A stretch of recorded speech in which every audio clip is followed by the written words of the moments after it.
तमाम अंबिया की मुश्तरका दावत और तमाम अंबिया की दावत का आगाज़ और उसकी आसास अकीदा तौहीद है, क्योंकि ये ऐसा बीज है जिसके बग़ैर इंसान के अंदर ईमान पैदा हो नहीं सकता। ये ऐसी असास है जिसके बग़ैर दिल मुनव्वर हो नहीं सकता, और ये पहली सीढ़ी है जिसके ज़रिए लोगों ने दुनिया के अंदर कामयाबी और कामरानी हासिल की है। हज़रत आदम अलैहिस्सलाम से लेकर ख़ातमुन नबीयीन तक हर नबी की दावत का आगाज़ इसी बात से हुआ, क़ूलू ला इलाहा इल्लल्लाह, कि लोगों एक इलाह को मान लो और एक इलाह की मान लो। यही बुनियाद है और यही निजात है। अब जिस हालात में, जिस इलाके में नबी करीम सल्लल्लाहु अलैहि वसल्लम को मबऊस फरमाया गया, अब उस माशरे के अंदर 360 तो लोगों के बनाए हुए माबूदाने बातिला खाना काबा के अंदर रखे हुए हैं, और इसके अलावा 20 ऐसे हैं जो लोगों ने गली के कोनों में, चौकों में या अपने अपने घरों में अपनी मर्जी के मुताबिक बना रखे हैं। और जो खाना काबा के अंदर पड़े थे वो बुत, जिनके अंदर मुशरिकीन मक्का ने अल्लाह कमुल हाकिमीन की मुख्तलिफ ताकतों को तकसीम कर रखा था कि ये ऐसा है जिसके नाम पे नजर व न्याज दें तो बादशाहें होती हैं, ये ऐसा है जिसके नाम पे नजर व न्याज़ें दें, चढ़ावे चढ़ाएं तो फिर बेटे मिलते हैं, ये ऐसा है कि जिसके पास अगर हम मदद के लिए जाएं और उसके नाम पर कुछ कुर्बान करें तो फिर हमें जंगों में फतह मिलती है। तो गोया कि अल्लाह की मुख्तलिफ ताकतों को, अल्लाह तबारक व तआला के मुख्तलिफ इख्तियारात और मुख्तलिफ तसर्रुफ़ात को उन्होंने अपने बुतों के अंदर तकसीम कर रखा था। और ये बुत परस्ती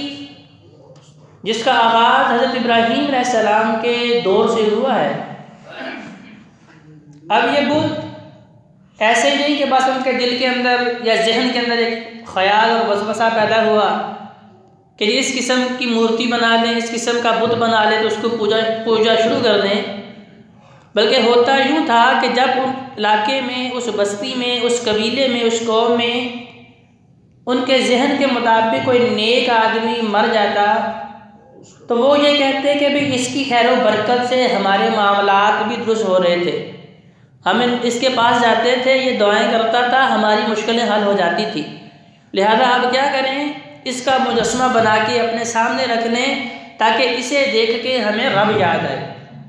शुरू में, आगाज़ में, बुत परस्ती की इब्तिदा में तसव्वुर ये था कि इसको देख के हमें खालिक व मालिक याद आए कि जिस तरह इसने मेहनत करके, रियाजत करके, इबादत करके अपने रब को राज़ी किया है, हमने भी अपने रब को राज़ी करना है। लेकिन वक्त गुजरने के साथ साथ जब वो कौम गुजर गई और उनकी अगली नस्लें, उससे अगली नस्लें आती गई, तो फिर शैतान ने उनके जहनों के अंदर ये ख्याल पैदा कर दिया कि तुम्हें पता है कि तुम्हारे बड़े इसके पास क्यों आते थे? जी हमें तो नहीं पता, बस आते थे, हम भी आ रहे हैं। हमारे माशरे में भी बहुत सारे ऐसे लोग हैं कि जो ऐसे काम कर रहे हैं, उनसे पूछें अगर कि भाई आप ये काम क्यों कर रहे हैं, कहते हैं जी हमें तो नहीं पता, हमारे बड़े कर रहे थे, हम भी कर रहे हैं। यही दलील यहूद व नसारा ने भी पेश की थी, नहनु वजदना अलैहि आबाना, क्या मोहम्मद सल्लल्लाहु अलैहि वसल्लम तुम्हारे कहने पे हम एक रब को क्यों मान लें? हमारे बड़ों ने तो बहुत से बनाए थे, हमारे बड़ों ने तो बहुत सौ को माना था, तो लिहाजा हम उनकी बात मानेंगे, हमारे पास दलील हो या ना हो। तो लिहाजा फिर शैतान ने कहा अच्छा तुम्हें नहीं पता, मैं बताता हूँ कि तुम्हारे बड़े इनसे मांगने आते थे, इनके नाम पे नजरों न्याज़ें देते थे, इनके नाम पे चढ़ावे चढ़ाते थे, इनके नाम पे कुर्बानियाँ देते थे, तो लिहाजा उनकी मुश्किलें हल हो जाती थी। तो यूँ बुत परस्ती का आगाज़ हुआ। तो जो असल बताना मकसूद है कि चूँकि वो मुजस्मा, वो मूर्ति, वो बुत जिस आदमी की शक्ल सूरत पे बनाया जाता था, तो उसका सारा शजरा नस्ब भी साथ लिख दिया जाता था, ताकि आने वाली नस्लों को पता चले कि इसका नाम आजिर है, इसका नाम लात है, इसका नाम मनात है, इसका नाम उज़्ज़ा है, इसका नाम हुबल है, इसके बाप का नाम फ़लाँ था, इसका दादा फ़लाँ था, इसका ताल्लुक़ फ़लाँ कबीले के साथ था, इसका ताल्लुक़ फ़लाँ कौम के साथ था, वहाँ का रहने वाला था। तो ये सारी बातें उसके मुताल्लिक़ लिख दी जाती थी। अब जब 360 खाना काबा में रखे हुए माबूदाने बातिला, झूठे माबूद, झूठे खुदा, झूठे इला, उनका शजरा नसब सब का आवेज़ा है, लिखा हुआ है, तो अब उन्होंने आके, उन मुशरिकीन मक्का ने आके, क्या नबी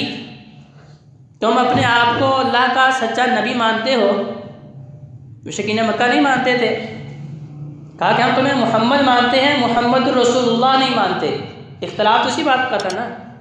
40 साल तक नबी करीम सल्लल्लाहु अलैहि वसल्लम की ज़ात को सारे मक्का ने माना, सारे कुरैशियों ने माना, सारे कबीलों ने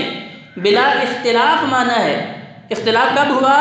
जब महबूब पैगम्बर अलैहिस्सलाम ने पहली मरतबा कहा क़ूलू ला इलाहा इल्लल्लाह, कि भाई ये 360 इनकी नफ़ी है। पहले तो ये है कि कोई भी नहीं सिवाय अल्लाह के। जब ये बात नबी करीम सल्लल्लाहु अलैहि वसल्लम ने पेश की, तो वो पहला दिन था जब नबी अलैहिस्सलाम के मुखालिफ और दुश्मन जो है रुए ज़मीन पे पैदा हुए।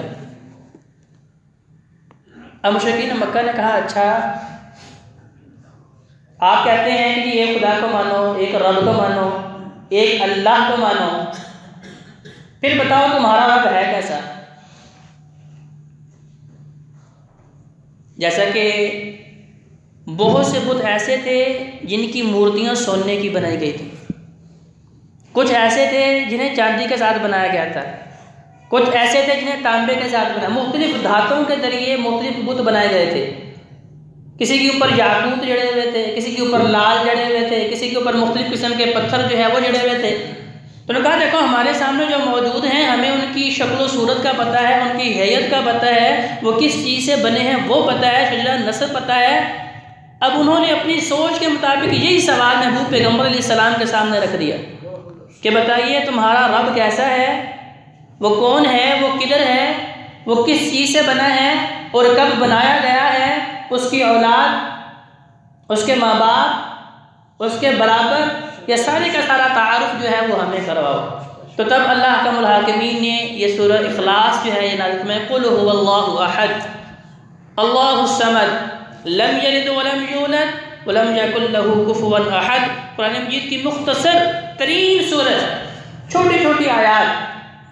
लेकिन इतनी जामे तरीन कि नबी करीम सल्लल्लाहु अलैहि वसल्लम ने फरमाया कि इसका अजर व सवाब, इसका पढ़ना, इसके अंदर जो मानी और इसकी जो तफसीर और इसकी जो तशरीह है वो तो बहुत ज़्यादा है, लेकिन फरमाया सिर्फ इन मुख्तसर से अल्फाज को पढ़ना ही सुलस कुरान के बराबर अजर व सवाब मिलता है, 1/3 कुरान के बराबर सवाब मिलता है। ये सिर्फ चंद आयात, चंद अल्फाज को पढ़ने से। क्यों? क्योंकि देखिए तमाम अंबिया की मुश्तरका दावत का लुब्बे लुबाब तौहीद था, तो इस सूरत का नाम सूरह तौहीद भी है। कि जो कुरान मजीद फुरकान हमीद में 30 पारों में 114 सूरतों में मुख्तलिफ मुकामात पे मुख्तलिफ आयात के अंदर अल्लाह का मुल्हाकिमीन ने अपना तज़किरा किया है, अपना तारुफ करवाया है, तौहीद का जिक्र खैर फरमाया है, तो वो सारे का सारा अगर इकट्ठा किया जाए तो वो सूरह कुरान बनता है। 1/3 कुरान मजीद का जो मौजू है वो तौहीद है, एक रब को मानना ये मौजू है। लिहाजा फरमाया कि ये 1/3 इसका अजर व सवाब, अगर आप एक मरतबा पढ़ते हैं तो आपको सूरह कुरान पढ़ने का सवाब मिलता है। यही वजह थी कि नबी करीम सल्लल्लाहु अलैहि वसल्लम ने जब इसका अजर व सवाब बताया तो सहाबा ने इसे बड़ी